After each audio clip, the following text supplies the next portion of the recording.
खरं म्हणजे आपण सर्वांनीच जंतर मंतरला बघितलं,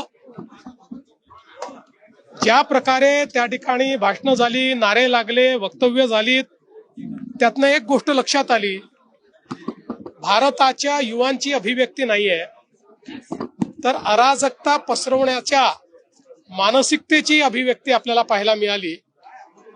आणि विशेषतः भारतरत्न डॉक्टर बाबासाहेब आंबेडकरांचं संविधान हातात घ्यायचं आणि त्या संविधानाने तयार केलेल्या संस्था नाकारायच्या, त्या संविधानाने तयार केलेली व्यवस्था उखडून टाकायचं बोलायचं.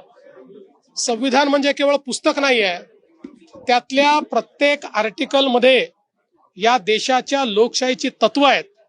ती तत्व नाकारणारे पुस्तक घेऊन फिरले तरी ते भारतरत्न डॉक्टर बाबासाहेब आंबेडकर विरोधी आहेत, ते संविधान विरोधी आहेत.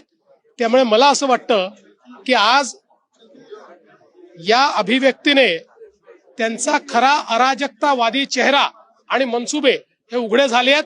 कुठलंही समर्थन मिळालं